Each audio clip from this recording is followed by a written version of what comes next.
Hello everyone, welcome to my channel. मैं हूं प्रज्ञा और आज के वीडियो लेक्चर में हम जो है सीजी बोर्ड की क्लास 10th ज्योग्राफी का चैप्टर 6 ह्यूमन सेटलमेंट के बारे में देखेंगे। तो ह्यूमंस हमको पता है, हम इंसान, और सेटलमेंट्स जो वो घर बनाते हैं, एक सोसाइटी बनाते हैं, घर बनता है, फिर उसके साथ साथ और कई घर बनते हैं, तो वो क्या फिर एक सेटलमेंट हो जाता है। ठीक है, तो सेटलमेंट्स भी अलग अलग तरीके के होते हैं, लोकेशंस के हिसाब से अलग अलग तरीके के सेटलमेंट्स होते हैं, अलग अलग तरीके के घर बनाए जाते हैं, उसके बारे में हमको देखना है। तो building a house is the first step towards building a settlement. According to the functions and numbers of houses, human settlement take the shape of village, hamlet, town, city and metropolis. तो अगर जो हम घर बनाते हैं वो एक पहला कदम है सेटलमेंट बनाने के, उसमें घरौंदा बनाने के लिए, एक बस्ती बसाने के लिए, और फंक्शंस और नंबर्स के हिसाब से। तो किस तरीके के जो ये सेटलमेंट्स है, ये क्या काम करते हैं, किस तरीके का ये सोसाइटी बन रहा है, तो उसके हिसाब से जो है हम ह्यूमन सेटलमेंट्स को डिफरेंट डिफरेंट नेम देते हैं। तो अगर एक छोटा सा कस्बा है, गाँव है, ठीक है, उसको विलेज बोलेंगे। हैमलेट विलेज से ही थोड़ा सा बड़ा होता है हैमलेट। उसके बाद टाउन है ना, एक शहर है या सिटी है, या फिर एक मेट्रोपोलिस मतलब बहुत बड़ा शहर है। तो factors that affect the constructions of house, तो किस तरीके के घर कौन से लोकेशंस पे बनाए जाते हैं उसके बारे में हमको जानना है। तो क्या आपने देखा है कि एक ही जगह पे एक ही तरीके के घर होते हैं? नहीं, जैसे कि हम अलग अलग लोकेशंस पे जाएंगे तो घर चेंज होते हैं, घर के डिजाइन चेंज होते हैं, घर का स्ट्रक्चर चेंज होता है। तो जैसे कि यहाँ पे पिक्चर पे दिया गया, तो हाउस ऑफ अमेजोन बेसिन, तो अमेजोन बेसिन है, वहाँ पे अमेजोन के बारे में हम जानते हैं। तो अमेजोन बेसिन का ये घर है, ठीक है, तो थोड़ा सा ऊपर में है, क्योंकि इस तरीके की जगह पे, इस तरीके के घर उस जगह पे बनते हैं जहां बाढ़ आ जाती है। तो हम आगे देखेंगे। तो climate has an great impact on the construction and type of house in the equatorial region where it rains heavily, people reside in hut constructed on wooden slits. तो जहाँ पे क्लाइमेट, ठीक है, जो क्लाइमेट है बहुत बड़ा इंपॉर्टेंट रोल प्ले करता है कि कंस्ट्रक्शन और जो टाइप्स हैं घरों के वो किस तरीके के होने चाहिए। तो जैसे कि हम इक्वेटोरियल रीजन्स के बारे में जानते हैं, तो इक्वेटोरियल रीजन में बहुत ज़्यादा बारिश होती है। तो ऐसे जो जगह है वहाँ पे जो घर बनाए जाते हैं, जो हट्स बनाए जाते हैं, वो वुडन, जो ये तरीके का जो वुडन स्लीट दिख रहा है ना आपको, तो इस तरीके के वुडन के स्ट्रक्चर के ऊपर बनाया जाता है, जो कि घर को पानी से बचा के रखता है। They live in mud house in arid areas, tent in savannas और steep plains, in houses made of ice in cold region like tundra. तो वैसे ही जो मड हाउसेस है वो एरिड रीजन मतलब जो सूखा रीजन होता है, जहाँ पे गर्मी बहुत ज़्यादा पड़ती है, वहाँ मड हाउसेस होते हैं। टेंट्स जो सवाना और जो स्टीप प्लेन्स में रहते हैं, ये टेंट्स लगा के रहते हैं, जो बंजारे लोग होते हैं। हाउसेस आइस के बने हुए होते हैं टुंड्रा रीजन में। तो temperature, speed and direction of wind, amount of rainfall, humidity etcetera are the prime factor of climate. तो अगर हम क्लाइमेट की बात करें तो क्लाइमेट का प्राइम फैक्टर क्या होता है? टेम्परेचर कितना है उस जगह पे, हवा की स्पीड कैसी है, डायरेक्शन कैसा है, कितना रेनफॉल हो रहा है, कितनी ह्यूमिडिटी है, ये प्राइम फैक्टर्स होते हैं क्लाइमेट के। To get the benefit of morning sun, the main entrance of house is often kept on the eastern side in frigid and temperate zone. तो जब हम फ्रिज और टेम्परेट जोन जहाँ पे बहुत ज़्यादा ठंड होती है, तो वहाँ पे क्या किया जाता है, जो मॉर्निंग सन है, जो सुबह की सन है, वो घर के अंदर डायरेक्टली आए।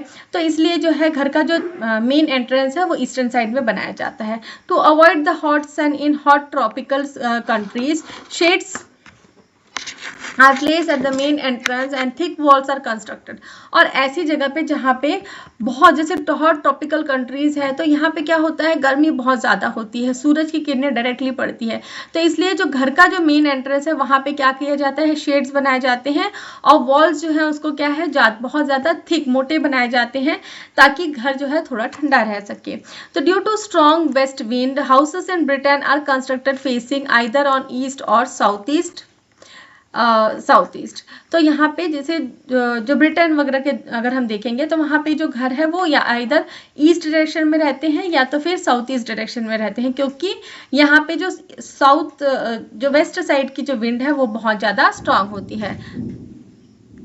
तो यहाँ पे टेंट दिया गया हुआ है, और ये क्या है, इग्लू, टुंड्रा, ठीक है। आई फॉर इग्लू हम छोटे बचपन से पढ़ते आ रहे हैं। तो इग्लू क्या होता है, बर्फ का घर। क्या होता है इग्लू? बर्फ का घर। और टेंट होता है, टी से टेंट। तो टेंट क्या होता है? ऐसा घर, ऐसा घर जो इस तरीके के कपड़ों से बनाया जाता है, नायलॉन के कपड़ों से बनाया जाता है, जिसमें हम रह सकते हैं कुछ समय के लिए। तो in places with little rainfall houses are constructed with flat roofs.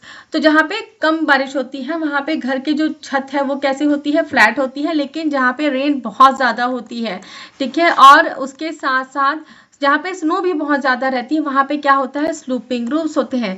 तो इस तरीके के स्ट्रक्चर वाले घर होते हैं जिसमें अगर पानी गिरे तो वो नीचे आ जाए और अगर बर्फ गिरे तो वो भी नीचे आ जाए, तो स्लूपिंग रूफ्स इसे कहा जाता है। Overhangs are constructed on doors and windows. और उसके साथ साथ जहाँ पे बहुत ज़्यादा बारिश होती है वहाँ पे जो खिड़कियाँ होती है उसके ऊपर एक सज्जा बनाया जाता है, जो लोकल लैंग्वेज में कहा जाता है, तो ये बनाया जाता है। तो often only those resources are used in construction house which are locally and easily available. Stones are used in hilly areas. Bamboo planks and logs are used in forest area. तो अब भाई कोई भी घर बनाना है तो उसके लिए सामान चाहिए। तो सामान वो यूज होता है कंस्ट्रक्शन पर्पस में जो वहाँ के लोकल में ये लोकली मतलब उस जगह पे इजिली अवेलेबल हो और जो वहाँ पे इजिली अवेलेबल हो और रिसोर्सेस मतलब उसमें खर्चा भी कम आए, तो ये भी हमको पॉइंट आउट करना है। तो स्टोन्स जो है हिली एरियाज में मिल जाते हैं, हिली एरियाज में मिल जाते हैं। तो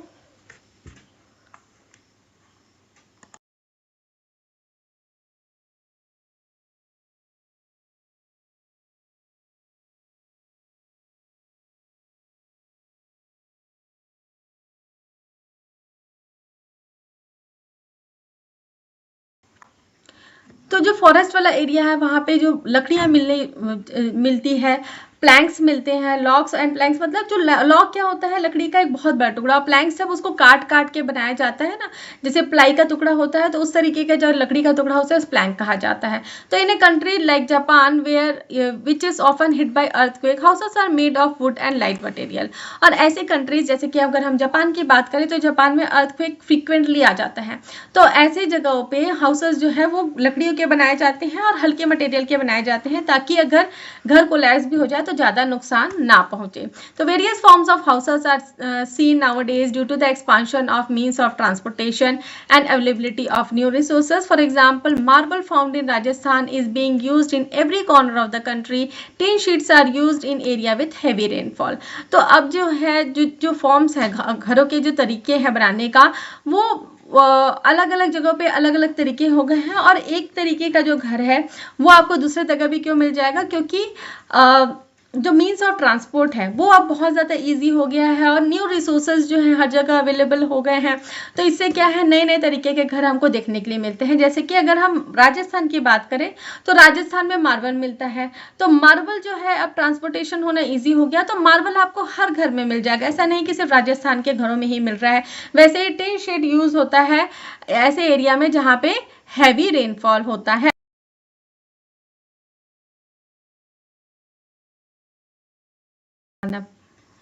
In the construction of houses, due to consideration is given to surface relief or fluctuating surface counters on a hilly slopes, houses are constructed on several levels.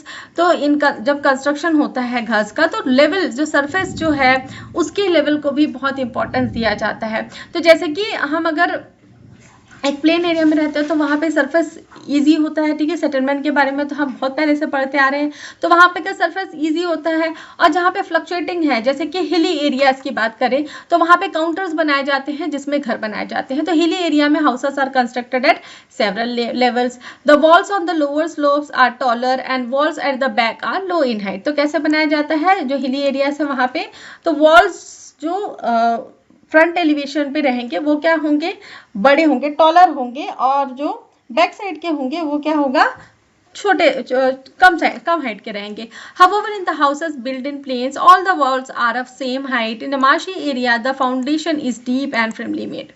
अब ऐसे घर जो प्लेन्स में बनाए जाते हैं वहाँ चारों तरफ की जो दीवार है वो सेम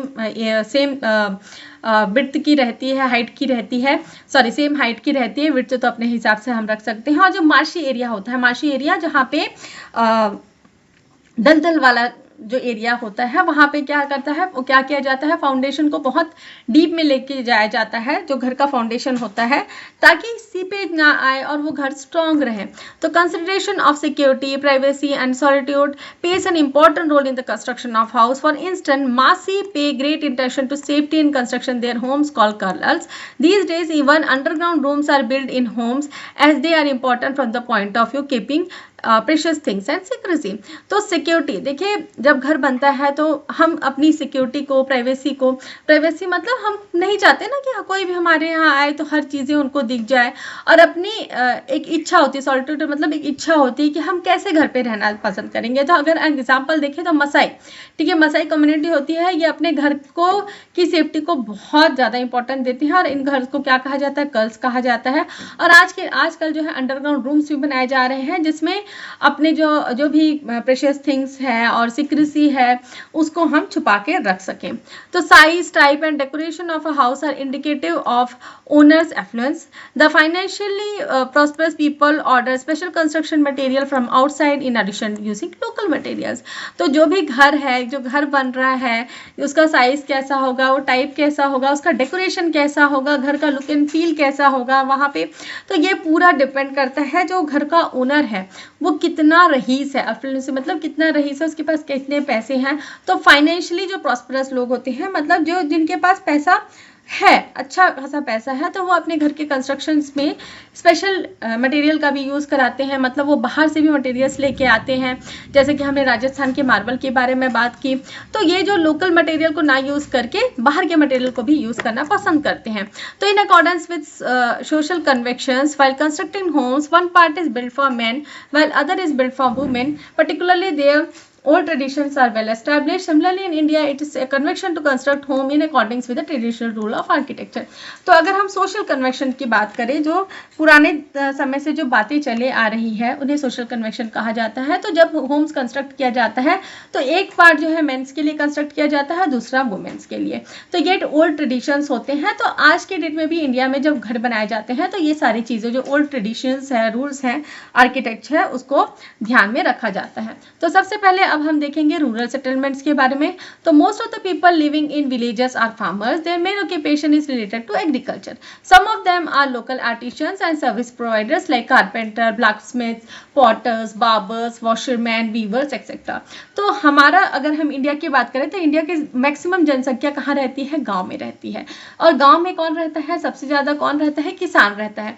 तो किसान का मेन काम क्या रहता है, खेती करना, एग्रीकल्चर करना। तो इसमें से कुछ लोग जो है लोकल आर्टिसंस होते हैं, जैसे कि जो बास्केट्स वगैरह बनाने का काम करते हैं, कपड़े बुनने का काम करते हैं। और कुछ होते हैं सर्विस प्रोवाइडर्स। सर्विस प्रोवाइडर मतलब जैसे कि कारपेंटर का क्या काम होता है, जो बढ़ई होता है, जो लकड़ी का काम करता है। ब्लैकस्मिथ जो लोहार का काम करता है। पॉटर जो मिट्टी के बर्तन बनाने का काम करता है। बार्बर्स जो नाई का काम करता है, जो बाल काटने का काम करता है। वॉशरमैन धोबी जो कपड़े धोने का काम करता है। उसके साथ साथ वीवर्स जो बुनाई करने का काम करता है। तो इन रूरल सेटलमेंट्स और villages there are clusters of few houses slightly away from main habitation. This clusters और hamlets are known as purva, tola, para, deh, majra etcetera in local language. तो अब जो विलेजेस होते हैं, ठीक है, रूरल सेटलमेंट में विलेज, तो कुछ घर जो होते हैं वो थोड़े अलग होते हैं। तो उन्हें थोड़ा सा मेन हैबिटेशन जो होते हैं, जो पूरी बस्ती होती है, उससे अलग बनाया जाता है। तो ये जो क्लस्टर है इसे हैमलेट कहा जाता है। और इसको लोकल लैंग्वेज में क्या कहा जाता है, पूर्वा, टोला, पारा, देह, मजरा। ठीक है। तो public amenities like public well, pond, temple, mosque, church, school, panchayat, post office, public clinic, market place, police post are available in this villages. और ये जो विलेजेस होते हैं, छोटे छोटे विलेजेस होते हैं, लेकिन यहाँ जो पब्लिक एमिनिटीज मतलब जो लोगों के यूज करने के लिए जो जगह है वो भी बनाई जाती है साथ ही साथ में, जैसे कि कुआं हो गया, वेल मतलब कुआं हो गया, पॉन्ड मतलब तालाब, टेम्पल मंदिर, मॉस्क जो मज़ार होता है जहाँ मुस्लिम्स प्रेयर करने जाते हैं, चर्च जहाँ क्रिश्चियंस प्रेयर करने जाते हैं, साथ ही साथ में स्कूल, ठीक है, विद्यालय, उसके बाद पंचायत होता है हर एक विलेज में, यह हम पहले क्लासेस में भी पढ़ लिए हैं। उसके बाद डाकघर होता है, पोस्ट ऑफिस, और पब्लिक क्लिनिक होता है, छोटा मोटा अस्पताल होता है और साथ ही साथ मार्केट होता है, मार्केट प्लेस होता है और पुलिस पोस्ट, ये सब चीज़ें अवेलेबल होती है। तो रूरल सेटलमेंट जो इंडिया में है उसको हम 4 पार्ट्स में डिवाइड करते हैं। तो कॉम्पैक्ट, सेमी कॉम्पैक्ट, हैमलेट और डिस्पर्स्ड। तो सबसे पहले हम कॉम्पैक्ट सेटलमेंट देखेंगे। तो ये जो सेटलमेंट्स हैं, यहाँ जो हाउसेस हैं वो एक दूसरे से चिपका के बनाए जाते हैं, एक दूसरे के साथ में बनाए जाते हैं। तो इस ऐसे सेटलमेंट्स में जो है घर एक दूसरे से होते हैं, एक सेंट्रल लोकेशन होता है और उसके आसपास जो है पूरे घर लोकेटेड होते हैं। तो this habitation is away from field and pasture. Such settlement are distributed in north Gangetic and Sindhu plains, Odisha coast, plains of Karnataka, Assam, the lower region of Tripura, Shivalik Valley. In Rajasthan also such settlements are prevalent to make maximum use of available natural resources. तो ये जो settlement होते हैं यहाँ पे घर क्या है, पास में बनाए जाते हैं, एक दूसरे के पास में बनाए जाते हैं, ठीक है। टुगेदर एंड एडजेसेंट, एडजेसेंट मतलब एक दूसरे से चिपका हुआ। और इन जो सेटलमेंट्स होते हैं यहाँ पे एक सेंट्रल लोकेशन होता है, उसी के आसपास में सारे घर बने हुए होते हैं। तो इस तरीके के जो घर बने हुए रहते हैं वो फील्ड्स और जो पास्टर एरिया है, ठीक है, फील्ड्स जहाँ पे हम खेती करते हैं और पास्टर एरिया क्या होते हैं जहाँ पे हम अपने जो भी लाइव स्टॉक्स है, मतलब जो गाय बैल हमारे पास है उसको हम चराने के लिए लेके जाते हैं। तो ये उससे थोड़ा दूर में होती हैं। और ऐसे सेटलमेंट्स कहाँ पे हैं, गंगेटिक प्लेन्स, सिंधु प्लेन्स, ये सारे लोकेशंस में मिलेंगे। और राजस्थान में भी इस तरीके के जो सेटलमेंट्स है वो आपको देखने के लिए मिल जाएगा। उसके बाद है सेमी कॉम्पैक्ट।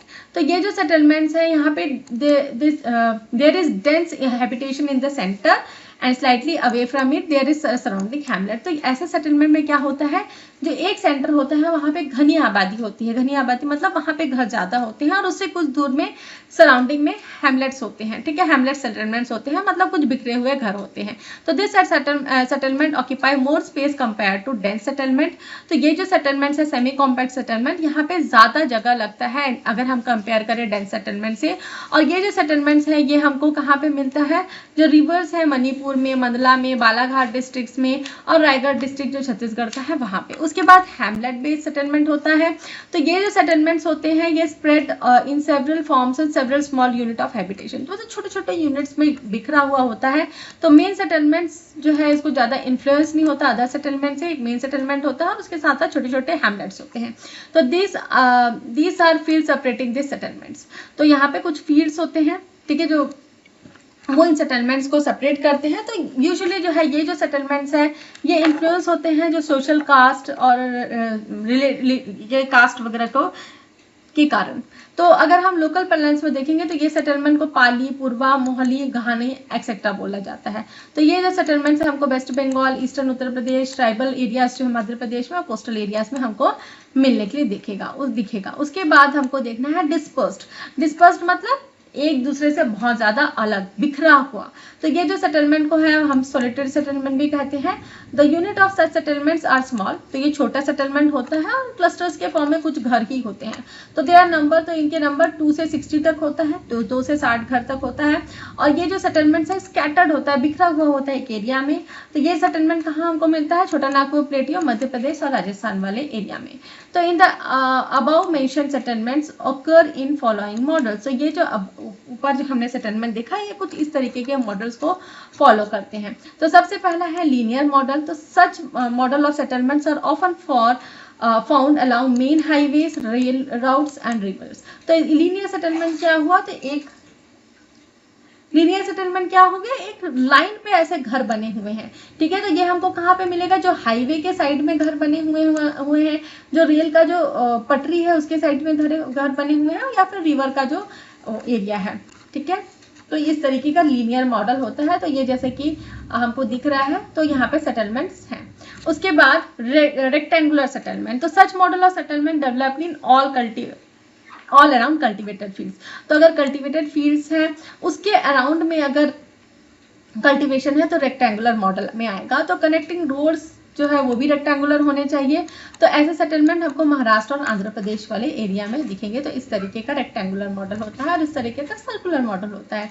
तो सर्कुलर मॉडल में सेम, ठीक है। वैसे स्क्वायर मॉडल हो गया। तो ये सेटलमेंट्स मेनली जो है जहाँ पे रूरल पाथवे है रोड्स का, तो वहाँ पे हमको देखने के लिए मिलेगा। और ये सेटलमेंट्स कैसे होंगे, देखो स्क्वायर शेप है, ओके। उसके बाद हमको आगे देखना है। तो उसके देखिए स्क्वायर शेप का हो गया, तो जो रूरल पाथवेज है, रोड्स हैं, वहाँ पे ये सेटलमेंट्स हमको देखने मिलेंगे। तो फॉर्मेशन ऑफ सेटलमेंट्स, ये जो सेटलमेंट्स हैं कि हमेशा जो है कंपैरिजन है, क्योंकि एक्सपैंडिंग हैबिटेशन जो है स्क्वायर शेप एरिया में विलेज में अवेलेबल होता है। उसके बाद सर्कुलर मॉडल हो गया। तो इस सेटलमेंट में क्या होता है, जो ड्वेलिंग यूनिट्स हैं, ठीक है, are build adjacently one together to due dense population. तो एक जगह पे जो भी यूनिट्स है वो बना दिया जाता है, और जितने जो घर है वो आजू बाजू में। तो आउटर वॉल्स जो हाउस है वो जॉइंट एक दूसरे से होते हैं, और ये सेटलमेंट्स एक सर्कुलर फॉर्म में एक कॉम्पैक्ट चेन की तरह, यूनिट की तरह दिखता है। तो ये सर्कुलर मॉडल हो गया। तो ये सेटलमेंट हमको जो अपर रीजन्स ऑफ यमुना मंडला यहाँ पे मिलेगा। उसके बाद होता है रेडियल मॉडल। तो ये जो मॉडल है यहाँ पे लेन्स, रोड्स, रनवे, ये अलग अलग तरीके से होता है। तो मॉस्क, ये सब ये बिखरा हुआ सा रेडियल टाइप का होता है। तो यहाँ पे ये हमको मिलेगा गुरु शिखर और विंध्याचल टेम्पल, ये प्राइम एग्जाम्पल्स हैं। तो उसके बाद हमको देखना है फैक्टर अफेक्टिंग रूरल सेटलमेंट। तो ये हम नेक्स्ट वीडियो लेक्चर में देखेंगे। तो मैं आशा करती हूँ कि आपको ये वीडियो समझ में आया होगा। वीडियो समझ में आया तो वीडियो लाइक शेयर करें, कमेंट करके बताएं कि वीडियो कैसा लगा। अगर मेरे चैनल की वीडियोस आपको पसंद आते हैं तो चैनल को सब्सक्राइब कर लीजिए, बेल नोटिफिकेशन को भी ऑन कर लीजिए, ताकि जब भी मैं नई वीडियोस डालूँ तो आपको नोटिफिकेशन मिल सके। Thanks for watching.